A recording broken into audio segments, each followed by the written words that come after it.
खामगाव येथील कृषी उत्पन्न बाजार समितीत 3 फेब्रुवारी रोजी पार पडलेली सर्वसाधारण सभा गैरकायदेशीर असल्याचा आरोप विरोधी सदस्यांनी केला। या विरोधात विरोधी सदस्यांनी माजी आमदार दिलीप कुमार सानंदा यांच्या नेतृत्वात जिल्हा उपनिबंधक कार्यालयात ठिय्या आंदोलन केलं।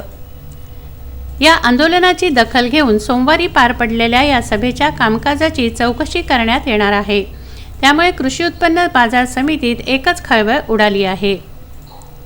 बुलढाणा जिल्ह्यातील खामगाव कृषी उत्पन्न बाजार समितीत 3 फेब्रुवारी रोजी पार पडलेली सर्वसाधारण सभा ही नियमबाह्य होती।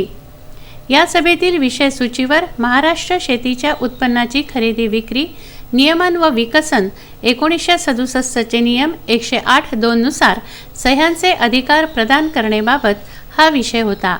या विषयाच्या बाजूने मतदानाची उपसभापती निलेश दिपके, संचालक श्रीकृष्ण टिक्कार, संजय झुंझुनवाला, विवेक मोहता, राजेश हेलोडे यांनी मागणी केली। त्यावेळी सभापती सभेतून निघून गेले।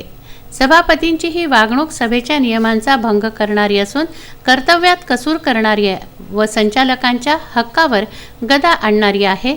म्हणून सभा नियमांचा भंग केल्याप्रकरणी सभापती व सचिव यांची तातडीने सक्षम अधिकाऱ्यांमार्फत समयबद्ध कालावधीमध्ये चौकशी व्हावी अशी मागणी बाजार समितीचे उपसभापती निलेश दिपके, संचालक श्रीकृष्ण टिक्कार, संजय झुंझुनवाला, विवेक मोहता, राजेश हेलोडे यांनी जिल्हा उपनिबंधक सहकारी संस्था बुलढाणा यांच्याकडे केली होती।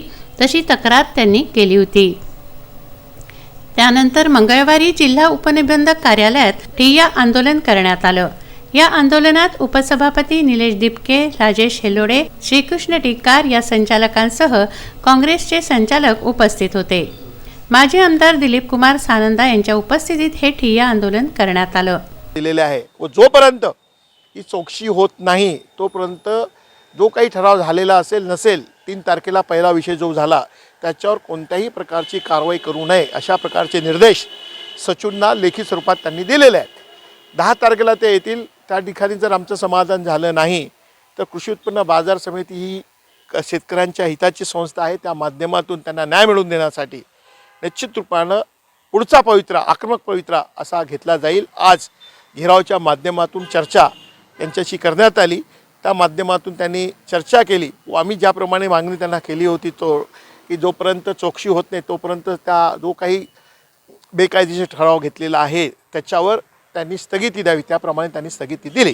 या आंदोलनाची तात्काळ दखल घेऊन जिल्हा उपनिबंधकांनी ज्या सर्वसाधारण सभेतील कामकाजाबाबत गंभीर आक्षेप नोंदवले त्या सभेच्या कामकाजाची मुद्देनिहाय चौकशी करायची असून सदर सभेतील पारित झालेल्या सर्व ठरावांवर चौकशी पूर्ण होईपर्यंत कोणत्याही स्वरूपाची कारवाई करण्यात येऊ नये असे निर्देश जिल्हा उपनिबंधक डॉक्टर महेंद्र चव्हाण यांनी कृषी उत्पन्न बाजार समितीचे सभापती सचिवांना 4 फेब्रुवारी रोजी लेखी पत्राद्वारे दिले आहेत।